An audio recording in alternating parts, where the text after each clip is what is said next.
La hechicera. Los secretos del inmortal Nicolas Flamel de Michael Scott. Novela de realismo mágico en 70 capítulos. Capítulo 12.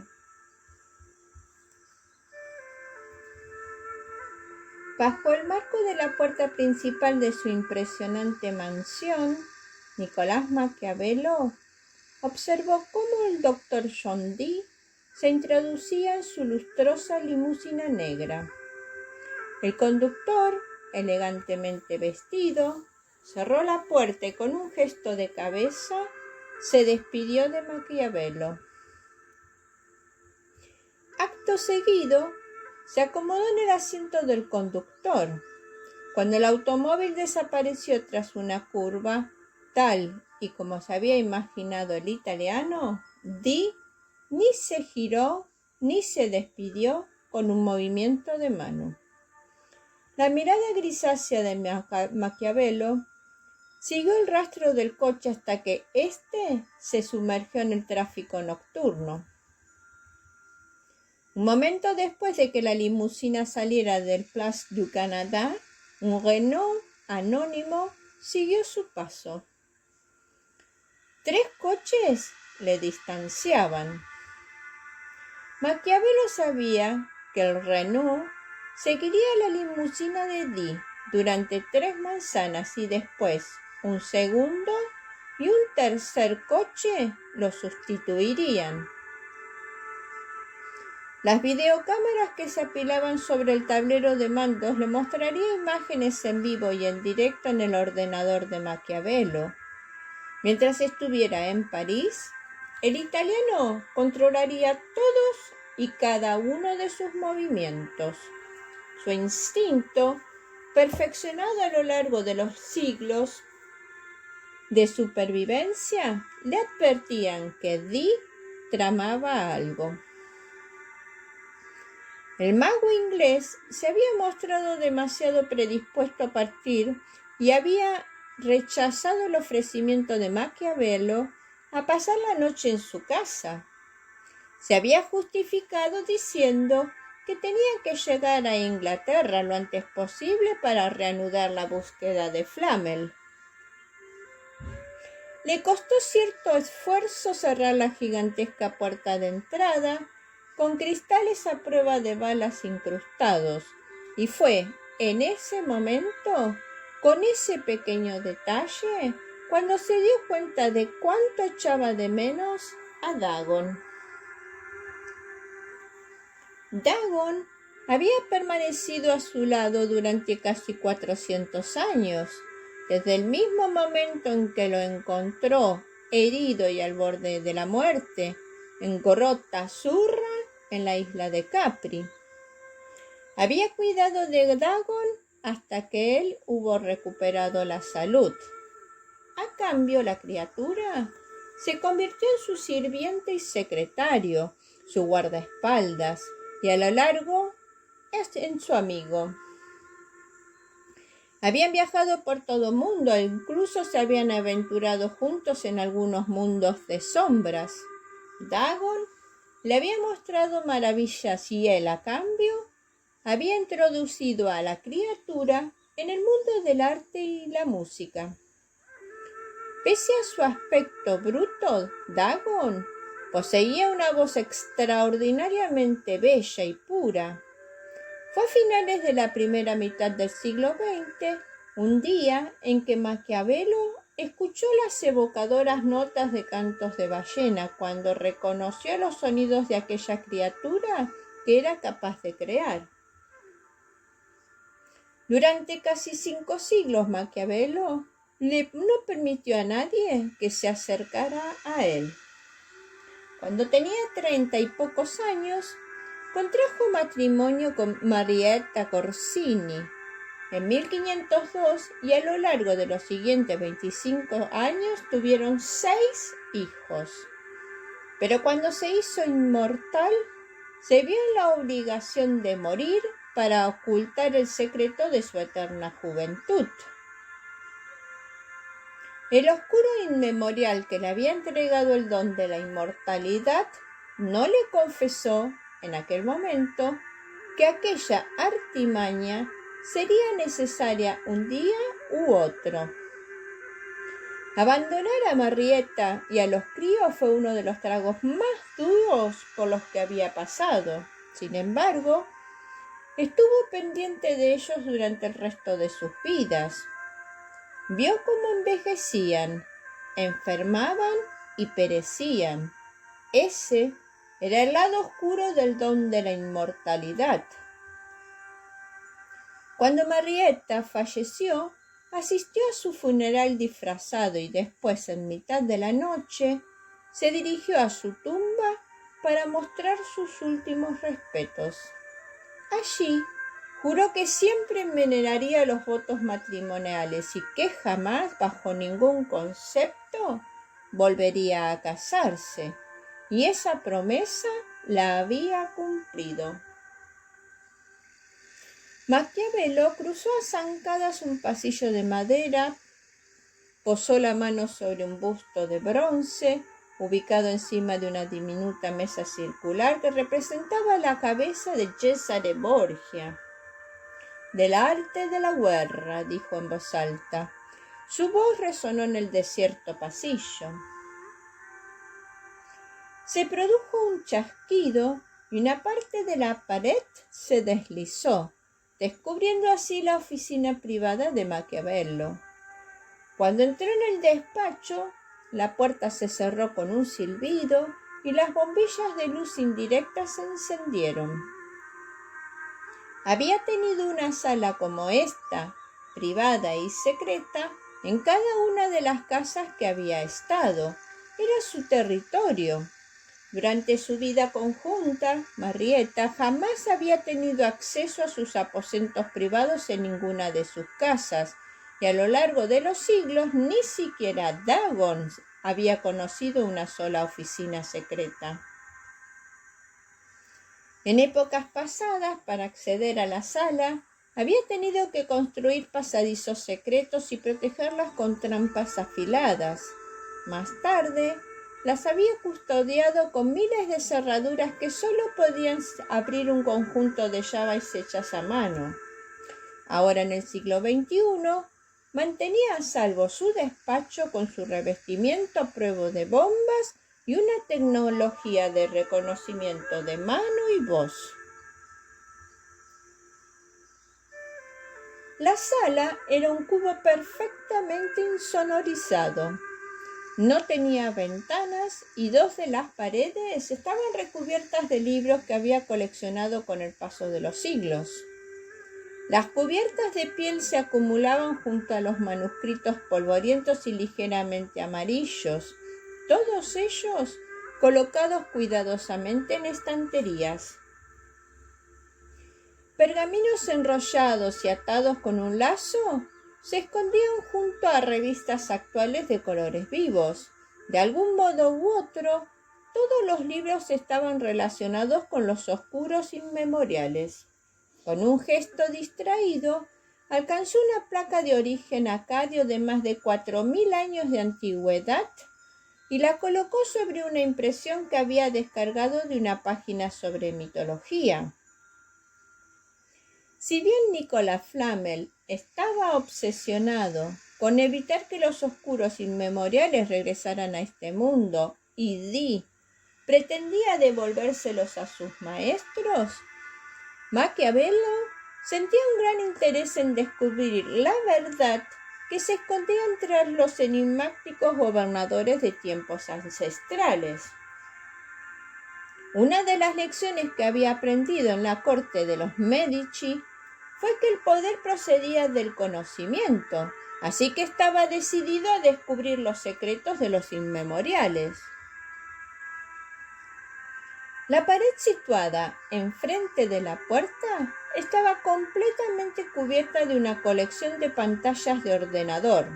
Maquiavelo pulsó un botón y cada una de ellas se encendió mostrando imágenes diferentes. Se distinguían diversas ubicaciones parisinas, además de instantáneas de al menos una docena de capitales mundiales. En 4 pantallas aparecían las últimas noticias, tanto a nivel nacional como internacional. Una pantalla más grande que el resto mostraba una imagen grisácea y granulosa. El italiano se acomodó en una silla de cuero de respaldo alto y miró atentamente la pantalla, intentando así darle sentido a lo que estaba viendo. Era una cinta que grababa en directo el coche que perseguía a Dee. Maquiavelo ignoró la limusina negra que parecía en el centro de la imagen y fijó su atención en las calles. ¿Dónde iba el mago?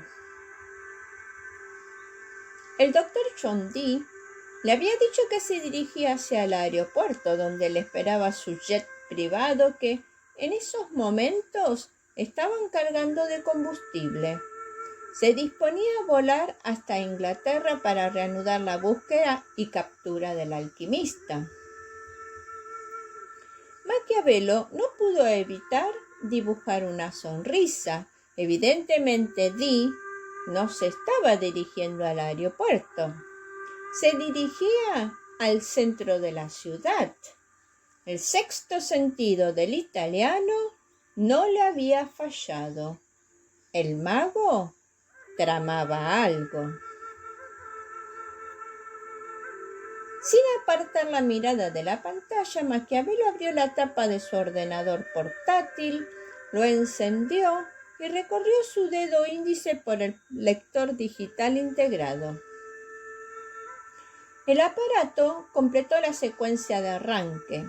Si hubiera utilizado cualquier otro dedo para iniciar el sistema, un virus destructivo hubiera borrado toda la información que contenía su disco rígido.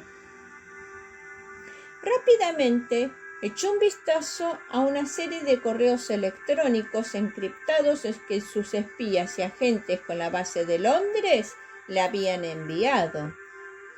Desdibujó otra sonrisa irónica. No eran buenas noticias. A pesar de todo lo que había hecho Dee, Flamel y los mellizos, habían desaparecido y el trío de Genet y Cuculati, que el mago había enviado tras ellos, había sido descubierto en un callejón cercano a la estación ferroviaria. Todos se hallaban en un estado de coma profundo y, según las sospechas del italiano, no despertarían hasta dentro de 366 días. Al parecer, el doctor inglés había subestimado al alquimista una vez más. Maquiavelo se apoyó cómodamente en la silla y entrelazó los dedos de las manos, casi adoptando una postura de oración. Presionó las yemas de ambos dedos índices contra sus labios. Siempre había sabido que la imagen de Nicolas Flamel, la de un viejo loco y torpe, de aspecto distraído y vagamente excéntrico, era como una cortina de humo. Nicolás y Perenelle siempre habían sobrevivido a todo aquello que los oscuros inmemoriales y Dee le habían lanzado a lo largo de los siglos. Los habían logrado gracias a una destreza astuta, una sabiduría arcaica y muy buena dosis de suerte. Maquiavelo consideraba a Flamel como alguien inteligente, peligroso y absolutamente despiadado. No obstante, si bien Nicolás era astuto, tenía que admitir que Perenelle era mucho más lista que su marido. La sonrisa del italiano se desvaneció. Esa era la mujer que tenía que matar, la mujer que su propio maestro inmemorial había descrito como un ser infinitamente más peligroso que el alquimista. Maquiavelo suspiró.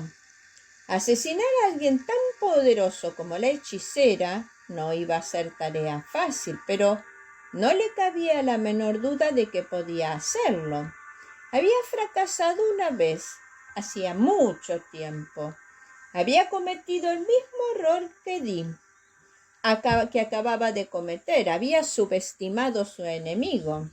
Pero esta vez Maquiavelo estaría preparado para enfrentarse a la hechicera. Esta vez acabaría con ella. Primero tenía que llegar a Norteamérica. Maquiavelo recorrió los dedos sobre el teclado de su ordenador y escribió la dirección de una página de viaje. A diferencia de Dee, que prefería utilizar su jet privado, Maquiavelo había decidido viajar en un vuelo comercial a Norteamérica. Hubiera podido utilizar uno de su jet o del gobierno francés, pero eso llamaría la atención y desde siempre el italiano prefería trabajar entre bastidores. Necesitaba conseguir un vuelo directo a San Francisco. Sus opciones eran limitadas, pero había un vuelo directo desde París a las 10:15 de la mañana del día siguiente.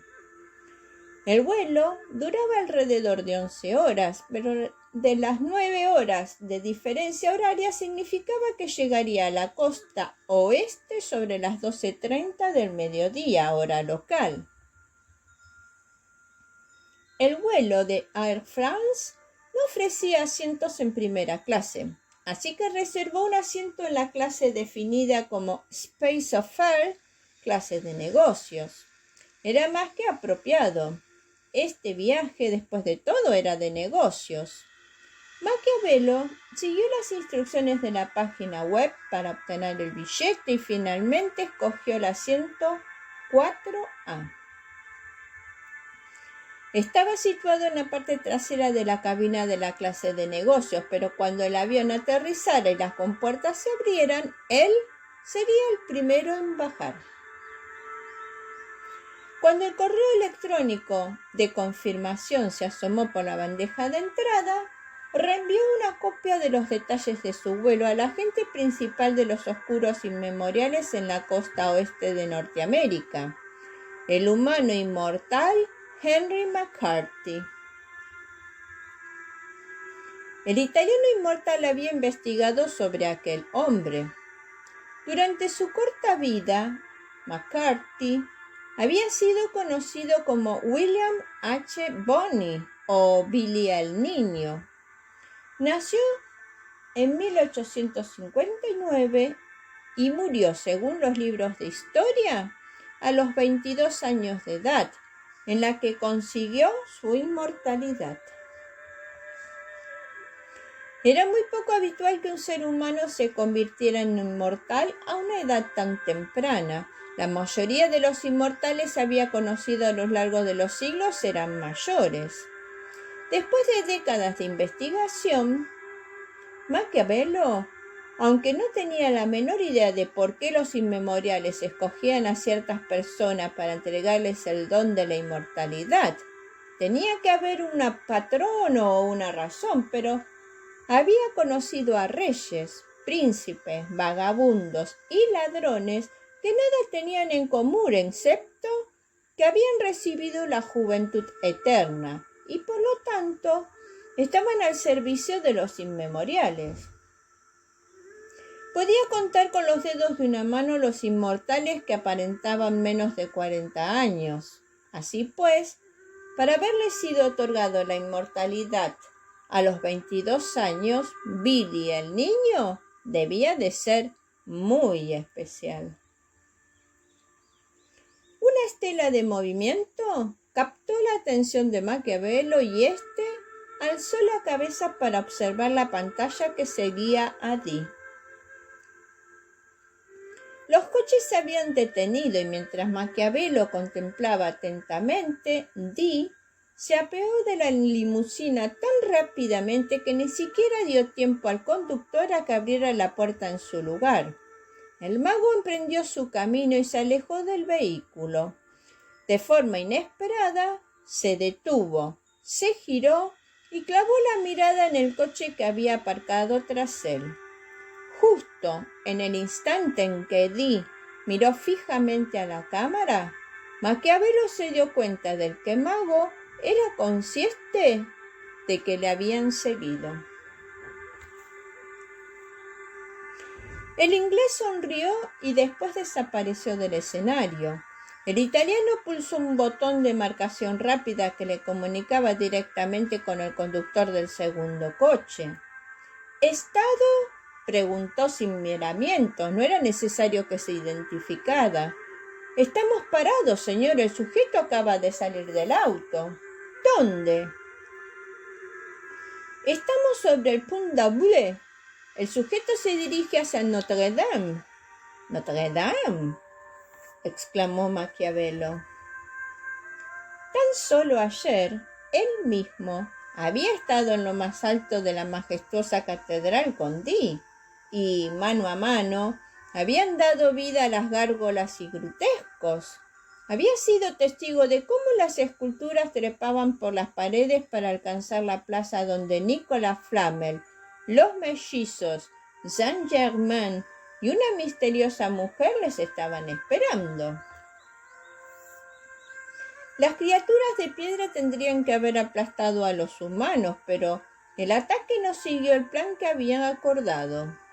Flamel y sus compañeros habían decidido combatir las esculturas. De forma distraída, el italiano se rozó la pierna justo en el punto donde una flecha plateada de energía áurica pura se le había clavado el día anterior. Un moratón en forma de estrella le cubría el muslo, desde la rodilla hasta la cadera. Sabía que no podría caminar con normalidad durante semanas. Los mellizos se habían salvado del ataque, ya que destruyeron las gárgolas y grutescos de Notre Dame. Maquiavelo permaneció en absoluto silencio, viendo con sus propios ojos las pruebas que demostraban que Sophie y George eran, sin la menor duda, los mellizos de la leyenda. Había sido una magnífica demostración de poder. Aunque la chica solo había aprendido la base de dos de las magias elementales, viento y fuego, era más que evidente que su talento natural era extraordinario. Y cuando los mellizos combinaron sus auras para ensalzar e intensificar los poderes de la chica, Maquiavelo se dio cuenta de que Sophie y George eran verdaderamente seres excepcionales. El Departamento de Relaciones Públicas de Maquiavelo había publicado un artículo sobre la destrucción de la mampostería de la catedral, afirmando que la causa se debía a una lluvia ácida y al calentamiento global. Equipos de investigación arqueológica y estudiantes de universidades parisinas estaban trabajando para limpiar el pavimento. La plaza estaba acordonada con cintas y vallas metálicas. El italiano fijó su mirada en la pantalla, pero ésta no reflejaba nada. ¿Por qué Dee había regresado a ese lugar? ¿Le seguimos?, se escuchó al otro lado del micrófono. Sí, respondió Maquiavelo de inmediato. Seguidle, pero no os aproximéis demasiado ni le detengáis. No corte esta comunicación. Sí, señor. Maquiavelo se mantuvo a la espera impaciente, con la mirada fija en la imagen estática del coche sobre la pantalla. El conductor se dirigió a los hombres que ocupaban otros dos vehículos y les ordenó que tomaran posiciones en cada una de las entradas de la monumental catedral. Las puertas principales que daban a la plaza estaban cerradas. El inmortal observaba detenidamente mientras el conductor pasaba delante de la cámara colocada en el salpicadero y desaparecía por la izquierda sin apartar el teléfono del oído. Se dirige a la catedral, informó el conductor mostrando su sorpresa. Está dentro, no hay salida, añadió enseguida. El sonido ambiente cambió cuando el tipo entró en la catedral. Se escuchó el eco que producían las pisadas y el chasquido de una puerta al cerrarse. Entonces Maquiavelo percibió un murmullo de voces. Escuchó cómo el conductor alzaba la voz. Había adoptado un tono más exigente, más insistente, pero el italiano no podía descifrar las palabras. Unos segundos más tarde el conductor volvió a hablar por aquel aparato de teléfono. «Señor, varios arquitectos y un urbanista se han desplazado hasta este lugar para examinar los daños. El sujeto ha tenido que pasar por aquí, pero afirman que nadie ha entrado en la catedral en la última hora», comunicó el conductor con un tono que mostraba temor. La reputación de Maquiavelo le tildaba de despiadado y nadie quería informarse de un fracaso. «Sé que es imposible, pero creo que le hemos perdido», añadió bajando el tono de voz. «No sé cómo, pero al parecer él no está en la catedral. Acordaremos toda la zona y llamaremos a los hombres para buscar». «Negativo, dejadle marchar. Volved a la base», ordenó Maquiavelo. Después colgó el teléfono. Sabía dónde estaba Dee. El mago no estaba en la catedral, estaba debajo de ella. Había regresado a las catacumbas construidas bajo la ciudad, pero lo único que podía despertar cierto interés en la ancestral ciudad de los muertos era el inmemorial Marte Ultor. Y justo ayer Dee había sepultado al inmemorial entre los huesos.